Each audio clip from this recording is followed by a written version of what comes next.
Muito obrigado a Dan Lewis, que estará conosco esta noite no Mystery Quest. Ele estará ao vivo conosco, claro.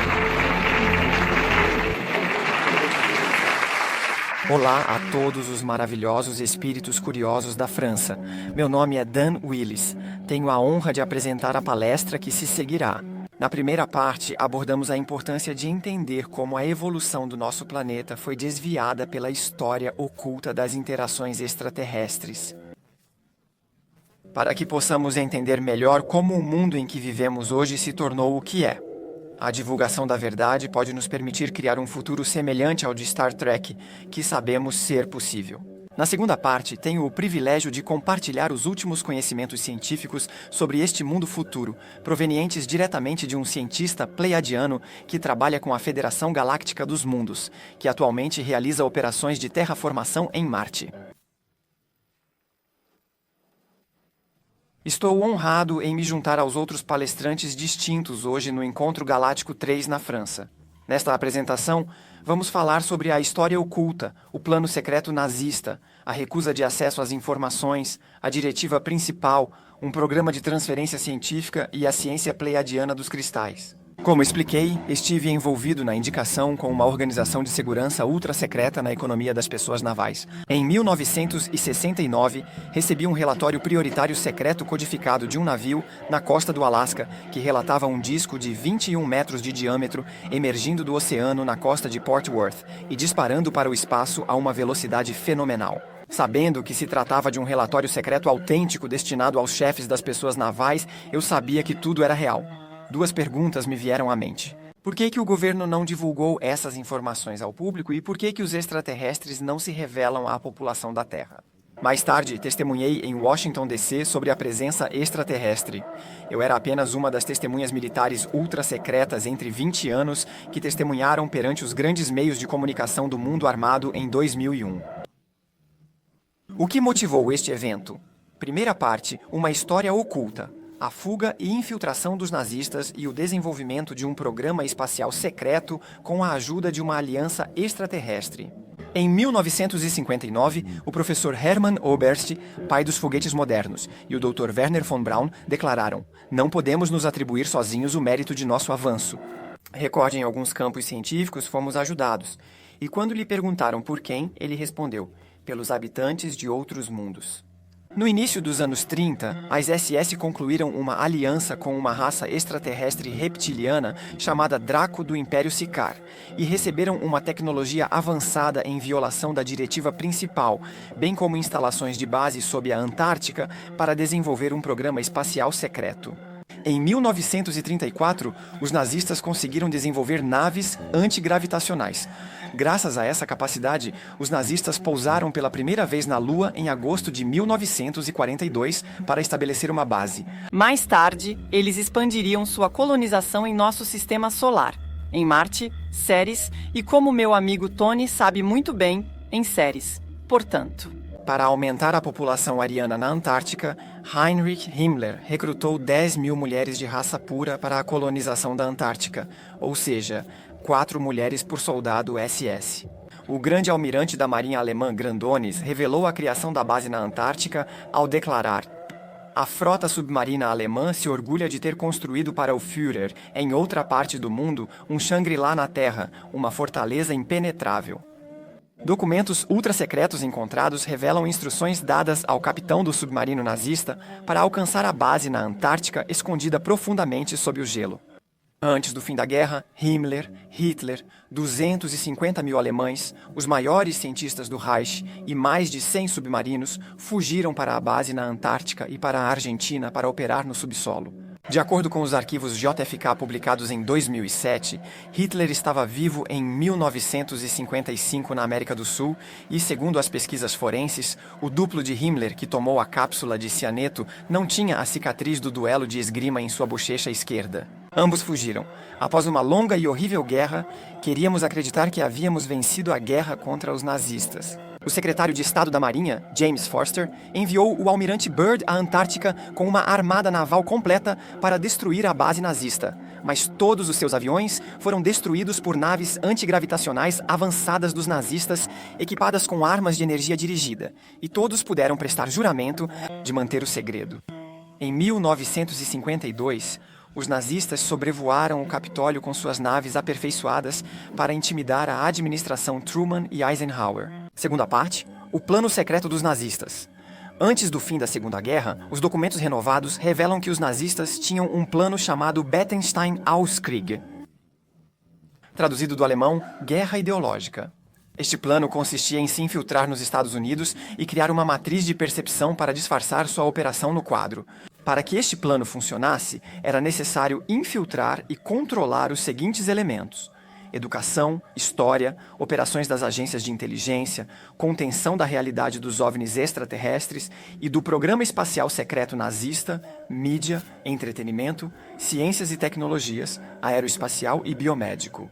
Educação e história. A Fundação Rockefeller, em aliança com os nazistas, reescreveu a história da Segunda Guerra Mundial para esconder a fuga e infiltração dos nazistas das futuras gerações de estudantes que estudam história. Operação das agências de inteligência. Allen Dulles, tristemente famoso por seu papel principal neste plano de infiltração nazista, fez um acordo com o general Reinhard Gelland, chefe dos serviços de inteligência nazista, para integrar milhares de espiões nazistas na OSS, que posteriormente se tornou a atual CIA. Allen Dulles ordena que os arquivos nazistas sejam limpos de suas referências nazistas, que antes eram consideradas uma ameaça à segurança dos Estados Unidos, e coloca amigos em posições-chave na Operação Paperclip. Os alienígenas Nebu do Oriente fazem uma nave cair perto de Roswell, no Novo México, para preparar a Terra para uma invasão. Esse cavalo de Troia, destinado a incitar nosso governo a fechar um acordo de troca de tecnologias e obter consentimento para um programa híbrido. 2 meses depois, Allendorf insiste com um relutante presidente Truman para que o OSS do tempo de guerra se torne uma agência central de inteligência permanente, a CIA. O Departamento da Força Aérea é criado, assim como o primeiro grupo Majestic 12, liderado pelo almirante Roscoe Helen Cotter, que parte de suas preocupações e perigos relacionados ao segredo extremo, que foram desviados e pedem audiências imediatas no Congresso para reduzir esses perigos. A lei da CIA de 49 dá o sinal verde do Congresso para a criação de um orçamento negro ilimitado, sem levar em conta a lei. O presidente Truman expressa sua preocupação dizendo: "Há algum tempo estou perturbado com a forma como a CIA foi desviada de sua missão inicial. Ela se tornou um braço operacional e às vezes político do governo e se tornou um governo completamente autônomo e secreto. Ela não presta contas a ninguém. A CIA move todas as operações de engenharia reversa da base de Wright-Patterson para as áreas 51 e S4 sob o controle total da CIA para mais segredos. Confinamento da realidade sobre os OVNIs, os alienígenas e o programa espacial secreto nazista.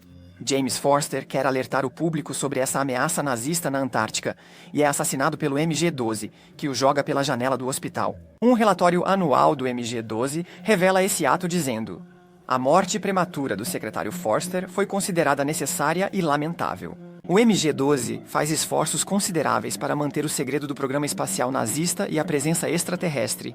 Eles usam guerra psicológica e até assassinato, como fizeram com James Forster, membro do MG-12, que foi substituído pelo diretor da CIA, General Walter B. Smith. O general Smith redige um memorando definindo o uso do fenômeno OVNI para fins de guerra psicológica. 2 meses depois, George Adamski declara publicamente ter sido contatado por irmãos do espaço vindos de Vênus e ter fotografado uma de suas naves. Em 1952, o público não sabia que a foto tirada por Adamski era de uma nave nazista Ronebu II, revelando assim uma operação psicológica destinada a fazer o público acreditar que se tratava de naves de Vênus. Não eram naves de Vênus, pois naves nazistas pousavam ocasionalmente e o público que as encontrava notava que exibiam uma suástica e uma cruz de ferro, além de o piloto usar um uniforme nazista e falar em dialeto ou alemão. O Vaticano estava muito envolvido nas operações do MG-12, o que foi revelado em um relatório anual ultra-secreto do MG-12 de 1952, revelando que o Vaticano também desejava ter um sistema de controle da narrativa em caso de observação massiva de OVNIs. O cardeal Francis Spellin, em colaboração com o secretário de Estado da Guerra, conseguiu isso durante essas observações em 1947. O Vaticano apoiava plenamente os nazistas. Trabalhou com o MG-12 e a CIA e emitiu milhares de passaportes para os nazistas a fim de ajudá-los a se refugiar na América do Sul por meio de redes de exfiltração. Para negar a realidade dos OVNIs na mente do público, a CIA forma a Coalizão Robertson, recorrendo até mesmo a Einstein para fazer acreditar que esse grupo de pessoas inteligentes pensava que os OVNIs não tinham absolutamente nenhuma ligação com alienígenas e que você deveria fazer o mesmo. Em fevereiro de 1954, o presidente Eisenhower se encontra com a Federação Galáctica dos Mundos e planeja uma divulgação pública no rádio e na televisão em maio do mesmo ano, de acordo com as taxas de moeda das pessoas presentes. A Federação adverte Eisenhower a não confiar nos manipuladores cinzas Nebu do Oriente. O novo MJ-12, liderado por Allen Durrell como MJ-1, contorna Eisenhower e assina um tratado com os cinzas Nebu para ter acesso a tecnologias avançadas. Em troca, ele disponibiliza instalações subterrâneas secretas e os autoriza a abduzir humanos sob uma base limitada e apagar suas memórias do sequestro. Como a Federação havia alertado, os Nebu violam o tratado, abduzem vários milhões de euros de humanos e usam seu DNA para criar, em instalações subterrâneas e fora do planeta, milhões de híbridos capazes de se adaptar ao nosso planeta. Sua genética também lhes permitia se conectar à mente de Grouches e suas rédeas de Orailhons para assimilar efetivamente nosso planeta. Isso foi uma tentativa de contornar a diretiva principal. O projeto Blue Book conclui em 1969 após o estudo de relatórios de OVNIs, já que nenhuma observação classificada como não identificada representa um desenvolvimento tecnológico que exceda nosso conhecimento científico atual, e não há evidências indicando que essas observações são de origem extraterrestre. Em 1981, o diretor da CIA, William, informou o presidente Reagan sobre a realidade extraterrestre e os OVNIs. O briefing revela que um programa psicológico usava os meios de comunicação para moldar cuidadosamente a percepção pública do fenômeno OVNI. Eles declararam: a primeira pessoa que nos ajudou neste programa de informações foi George Adams, que está no início dos anos 50 e que o Conselho de Segurança Nacional considerou que a divulgação de todas as informações sobre os OVNIs e as visitas de extraterrestres causaria pânico em todo o país, inclusive entre os líderes religiosos de todo o mundo. O briefing também revela a influência de todas as produções de filmes sobre os OVNIs, o que ajuda o público a manter a mente aberta, mas também nos permite manter nossos aviões secretos fora do conhecimento do público. Como disse William Casey, saberemos que nosso programa de desinformação está concluído quando todo o público americano acreditar no que o público tem de agradável crescimento em informação, mídia e entretenimento. Em 1950, um aspecto chave do controle foi o lançamento por Allendorf de uma operação Mockingbird, na qual a CIA paga 400 jornalistas para fornecer informações a fim de moldar as percepções do público através do controle da mídia. Em 1951, com o filme O Dia em que a Terra Parou, o projeto DOE inicia operações psicológicas sob a égide da CIA e da Força CIA para influenciar a indústria cinematográfica que molda a percepção dos seres extraterrestres na mente do público. Em 1954, Geroso Pope, proprietário do jornal Assassination, começa um treinamento no Departamento de Guerra Psicológica da CIA para produzir histórias creditando os OVNIs extraterrestres e que as pessoas que pagam sejam influenciadas a pensar que o decreto dos OVNIs não é credível. Em vez da divulgação prevista pelo presidente Eisenhower em maio de 1954, o ex-oficial nazista Príncipe Bernhard organiza reuniões secretas anuais de Bilderberg para coordenar secretamente com pessoas influentes um programa acordado que é mantido em segredo. Aos olhos do público. Hoje, as reuniões de Bilderberg, o Conselho de Integração Estrangeira e a Comissão Trilateral colaboram com grupos e mídias para formar a percepção pública através de seus membros ocupando posições-chave na mídia tradicional. Em 1955, Walt Disney, Frank Marson, do 33º grau, e Leonard von Braun usam a televisão para fazer o público acreditar que o uso de propulsão por foguete era o futuro das viagens espaciais e que era necessário, enquanto von Braun sabia claramente que eles tinham recebido ajuda de outros mundos que não usavam foguetes. Em 1983, havia 50 empresas de mídia, o que impedia a CIA de controlar centralizadamente seus discursos. Ela decide então organizar reuniões ultra-secretas em Sun Valley para consolidar o controle da mídia. de 50 para apenas 6 empresas de mídia que controlam centralizadamente as percepções do público de acordo com seu programa. Uma vez que você entende como a infiltração ocorreu e como a matriz de percepção foi criada, a propaganda que escondia a verdade é então destruída pela revelação da verdade. Como um dia disse o Dr. Joseph Goebbels, chefe da propaganda alemã, a propaganda se torna ineficaz assim que tomamos consciência dela. Em 1952, a Lei de Segredo de Invenção é promulgada. Esta lei surgiu como um método eficaz para manter os Estados Unidos na ignorância tecnológica, enquanto os nazistas haviam desenvolvido a antigravidade de tecnologias avançadas. Um inventor ou cientista que faz uma descoberta tecnológica recebe uma ordem de segurança nacional que estipula que sua invenção foi considerada prejudicial à segurança nacional dos Estados Unidos e, portanto, ele não pode compartilhá-la com ninguém. Mais de 6.000 dessas ordens de segurança nacional foram emitidas.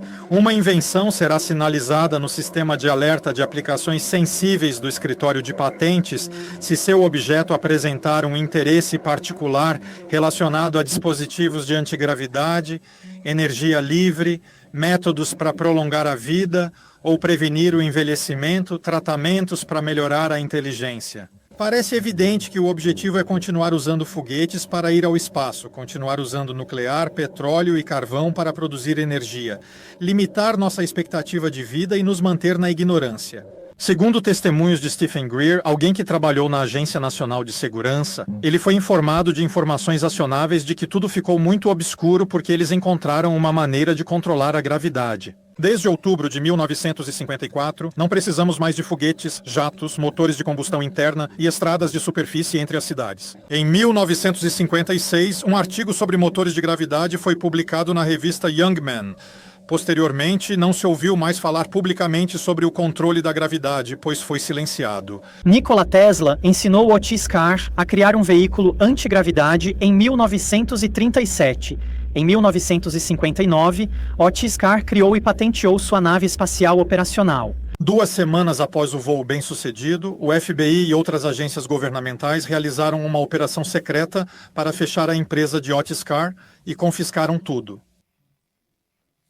Aeroespacial e biomédico.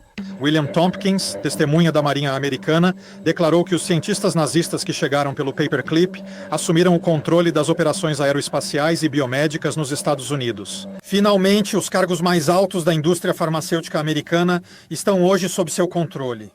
Em 1946, após os julgamentos de Nuremberg, 1.600 ex-cientistas e médicos nazistas, incluindo aqueles responsáveis por assassinatos e experimentos em humanos, são integrados ao Centro de Controle de Doenças recém-criado, com um grande número de ex-nazistas. Após os julgamentos de Nuremberg, a IG Farben, o maior financiador de Hitler, foi desmantelada para formar as 13 empresas farmacêuticas conhecidas hoje como Big Pharma. Em 1958, criação da NASA, liderada pelo ex-oficial nazista da SS, Dr. Kurt Debus, que nos faz acreditar que são necessários foguetes para vencer a gravidade. Os Estados Unidos conseguem secretamente controlar a gravidade em 1954, 20 anos depois da Alemanha nazista. Terceira parte, acesso negado. Em 1955, o presidente Eisenhower perde o controle diante da aliança nazista extraterrestre e deve negociar um acordo de rendição na base aérea de Holloman. A partir de então, nosso governo constitucional legal será negado o acesso. O MG-12 diz ao presidente Eisenhower que ele não tem mais autoridade sobre as operações da Área 51 e lhe nega o acesso. Ele diz ao agente da CIA: quero que você e seu chefe peguem um avião para lá, que você transmita uma mensagem pessoal e diga a ele, seja quem for o responsável, que ele tem 1 semana para vir a Washington e me fazer um relatório e que se ele não o fizer, eu tomarei o controle da base com o 1º Exército do Colorado. Não me importo com o material classificado que você tem. Vamos desmantelar tudo isso. Em 1960, os arquivos de JFK revelam que Adolf Hitler estava vivo na Argentina na época. O presidente Eisenhower faz uma viagem especial a Bariloche, na Argentina, o europeu nazista conhecido de Adolf Hitler. Eisenhower foi a essa cidade apenas para manter relações com o presidente argentino ou foi uma cobertura para encontrar Hitler? Em seu discurso de despedida, o presidente Eisenhower tenta alertar o público de que nada deve ser dado como certo e que apenas uma população alerta e bem informada poderia proteger nosso futuro de influências injustificadas, de poderes mal colocados e infiltrados no complexo militar industrial. O presidente John F. Kennedy tenta obter acesso aos arquivos de OVNIs enviando uma nota ultra secreta do diretor da CIA.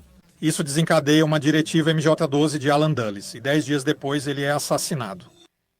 Um documento MG-12 encontrado e autenticado revela que Alan Darlow's MG-1 havia implementado uma diretiva de assassinato para ser usada contra John F. Kennedy. A comissão Warren sobre o assassinato do presidente Kennedy foi liderada por ninguém menos que Alan Darlows e composta principalmente por maçons do 33º grau que concluíram que não houve conspiração e que se tratava de um atirador solitário.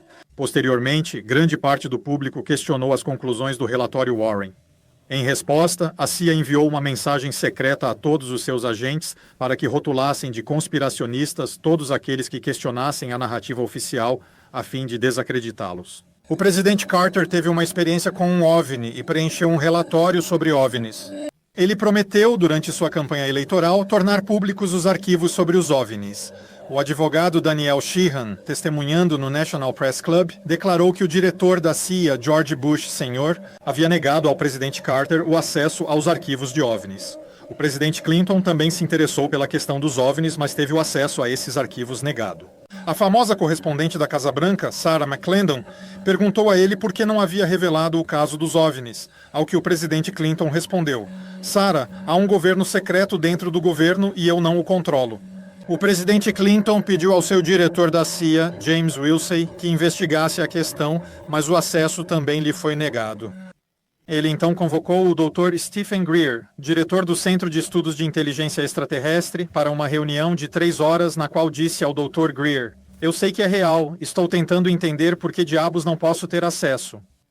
O Dr. Greer, sabendo que o diretor da CIA estava sendo negado o acesso, encontrou-se com conselheiros militares que lhe aconselharam a começar a reunir testemunhas. Nesse mesmo ano, em 1993, ocorreu uma reunião fora da Área 51 para um primeiro encontro com o cientista Bob Lazar e um pequeno grupo de pesquisadores em uma tenda militar.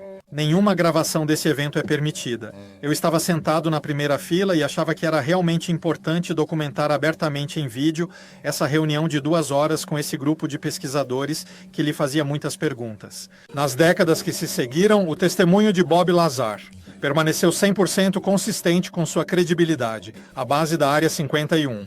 Levou muito a sério essas reuniões fora da base, que foi colocada em confinamento, e um documento de aviso de segurança especial do Escritório Nacional de Reconhecimento foi emitido para todo o pessoal. Na lista de distribuição desse documento estavam operações como Cosmic OPS e Magia OPS.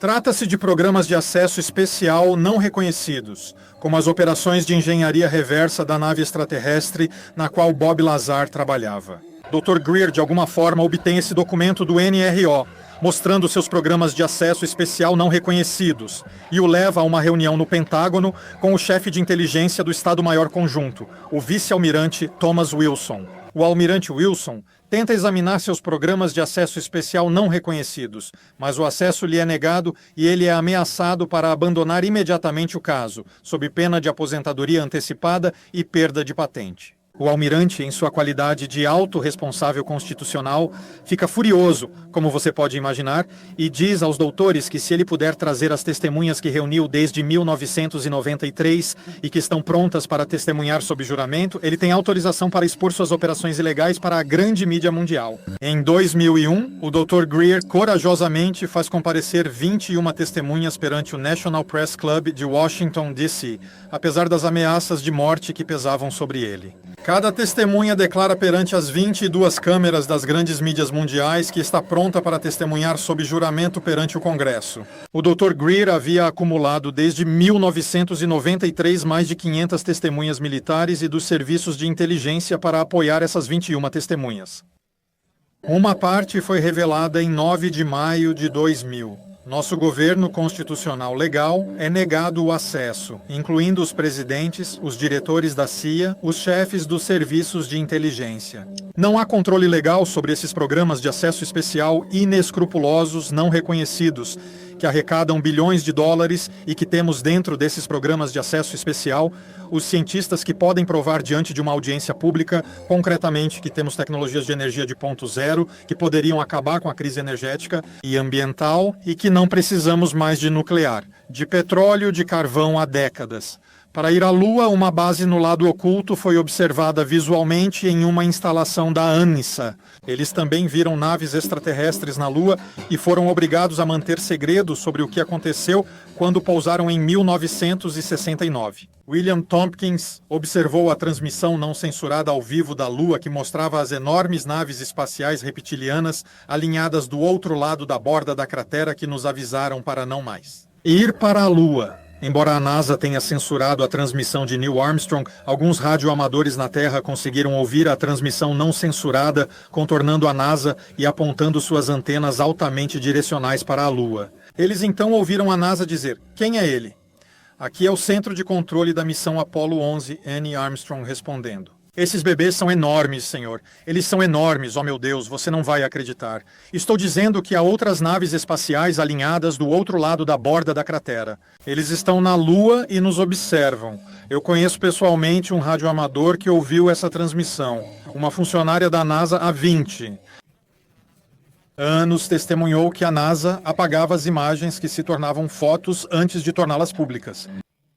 57 espécies extraterrestres diferentes foram catalogadas. Em 1989, segundo um membro da equipe de recuperação de naves, uma nave extraterrestre brilhante em forma de disco desativou várias armas nucleares nas instalações de lançamento de mísseis da base aérea de Maelstrom na montanha. Navios da Marinha do Sinai relataram em relatórios secretos a existência de naves em forma de disco saindo do oceano. Esse foi o meu testemunho. Werner von Braun revelou em seu testemunho sobre o Lidmore que uma série de cenários de bandeira falsa foram planejados com antecedência, o próximo evento sendo os terroristas, o que de fato ocorreu como previsto 4 meses depois, em setembro, sendo o último evento planejado uma falsa invasão extraterrestre. E muito mais.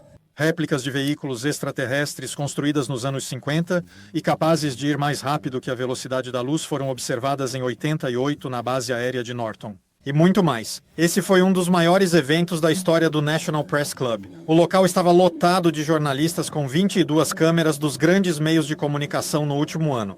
Sendo eu mesmo um ex-jornalista da ABC, pensei como esse evento com seus testemunhos explosivos não poderia mudar o mundo. Esse evento inspirou um professor, o Dr. Michael Salla, cujo interesse por OVNIs estava em conflito com os critérios da universidade, então ele foi demitido devido ao seu interesse por esse assunto importante. Ele mostrou aos seus alunos as 2 horas de testemunhos do National Press Club. É interessante notar que a maioria dos alunos da época não achava que esses testemunhos eram reais. Desde então, o Dr. Salla se dedica inteiramente à pesquisa sobre esse assunto e oferece uma plataforma para muitas perspectivas diferentes em exopolitics.org. Esse evento também incitou um hacker, Gary McKinnon, a descobrir a verdade por si mesmo. Ele encontrou evidências nos sistemas de computador da NASA, revelando o programa espacial secreto Solar Warden da Marinha Americana, com a imagem de uma enorme nave em forma de charuto com os nomes USS Helen Carter e LeMay, esses 2 nomes, sendo de antigos membros do MG-12. Ele viu uma lista de transferências de frota para frota e de oficiais não terrestres e também pôde confirmar as evidências de manipulação de imagens da NASA. Todos os grandes meios de comunicação que cobriram o evento se alinharam com o que a comunidade de inteligência chama de divulgação parcial. Eles omitiram voluntariamente os testemunhos explosivos que revelavam essas operações ilegais que o vice-almirante Wilson queria tornar públicas. Em vez disso, a grande mídia deram a impressão de que o único objetivo deste evento era organizar uma audiência no Congresso sobre a simples realidade dos OVNIs. A CBS queria me entrevistar e, depois de ver o que a CNN havia feito, eu disse a eles que não aceitaria essa entrevista a menos que pudesse afirmar que temos os cientistas capazes de provar diante de uma audiência pública do Congresso que temos sistemas de energia de ponto zero para resolver a crise energética. Eles prometeram. Depois de quê? A produtora disse que isso nunca havia acontecido antes, mas que os executivos a obrigaram a cortar essa parte. Isso levantou novas questões. Por que os grandes meios de comunicação escondem essa informação do público? E por que as tecnologias de ponta são escondidas do público? Na escala de classificação das civilizações, o estágio 3 corresponde a uma cultura que alcançou uma capacidade interestelar e estabeleceu contato por seus próprios meios com outra civilização galáctica. Devido às décadas de segredo e controle de nossos sistemas de informação, a população da Terra acredita que estamos apenas no estágio 2, enquanto secretamente alcançamos o estágio 3 e sofremos interferências de raças extraterrestres externas, como os Draco e os Nebo. Essas ingerências constituem uma violação direta da primeira diretriz. Parte 4. A primeira diretriz. A seção 9 da primeira diretriz estipula: não é permitido entrar em contato ou interferir com raças menos evoluídas, a menos que estejam ameaçadas por uma fonte externa. Nesse caso, o pessoal da Federação Galáctica dos Mundos tem a obrigação moral de avaliar a situação para determinar um plano de ação apropriado.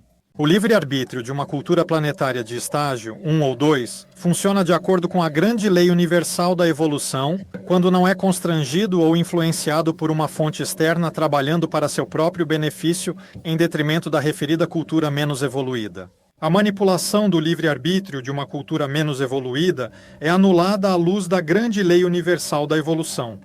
Ela é, nesse caso, considerada pela primeira diretriz como uma interferência e a Federação Galáctica dos Mundos se reserva o direito de intervir. A Federação Galáctica dos Mundos colabora com a Marinha dos Esequiel desde os anos 40 para desenvolver o programa espacial secreto Solar Ward. Em busca de equilíbrio, a Confederação Galáctica dos Mundos trabalhava com a Marinha Americana. Nesta foto, podemos ver em primeiro plano o comandante Dennis Miller da Federação. Em 1957, uma verdadeira nave espacial de Vênus pousou em Alexandria, na Virgínia, com o embaixador Valtor da Federação Galáctica dos Mundos a bordo para se encontrar com o presidente Eisenhower. Durante 3 anos, ele permaneceu no Pentágono com status de VIP para tentar ajudar Eisenhower nessa situação. A Federação Galáctica dos Mundos trabalhou com o Serviço de Inteligência da Marinha e entregou o roteiro de Star Trek a Gene Roddenberry para criar uma ponte no imaginário do público para seus conceitos avançados de motor, de dobra, teletransporte, diretriz principal. Nos anos de 2021 e 2022, nosso planeta deve ser extremamente grato à Federação Galáctica dos Mundos, que colaborou com a Aliança Terrestre para eliminar os Grenebus, os Draco-reptilianos e os nazistas da Frota Negra do nosso sistema solar. Resta apenas lidarmos com os humanos que têm intenções sombrias sobre a Terra, mas que perderam seu apoio em níveis superiores. No início de 2023, Thorhan Arrigan, um alto comandante da Federação Galáctica dos Mundos, entregou à Aliança Terrestre um plano de divulgação para o povo da Terra que é, pelo que entendi, um plano genial que levará nossa civilização psicologicamente e da maneira menos impactante possível de onde estamos atualmente até o dia em que estaremos prontos para o contato. O futuro da Terra está se desenrolando diante de nós para a libertação do nosso planeta dos criminosos da Terra profunda contra a humanidade, um futuro onde finalmente nos uniremos a outras civilizações através da galáxia com a Federação Galáctica dos Mundos para podermos evoluir para nosso futuro sem impedimentos. Parte 5. Em 1977, vivi uma experiência de virtude da Kundalini e uma interação com um ser que emanava uma quantidade incrível de amor de seus olhos e que projetava uma esfera no espaço para transmitir telepaticamente a estrutura geométrica da matriz em relação à consciência. Mais tarde, aprendi que esse ser era um MFL. Esta ilustração tirada do livro de Helena Danel, Em As Estrelas, no qual ela descreve mais de 110 raças extraterrestres diferentes que ela viu com seus próprios olhos no banco de dados da Federação Galáctica dos Mundos. Mais tarde descobri que o ser que havia iniciado esse contato fazia parte de um programa de transferência científica para o nosso planeta e trabalhava com outras culturas tais como os Humitas e os Celosianos. Aprendi que essa troca tinha como objetivo me preparar para a ciência do universo, para que eu pudesse no futuro compreender a ciência que me será dada para transmiti-la aos habitantes da Terra.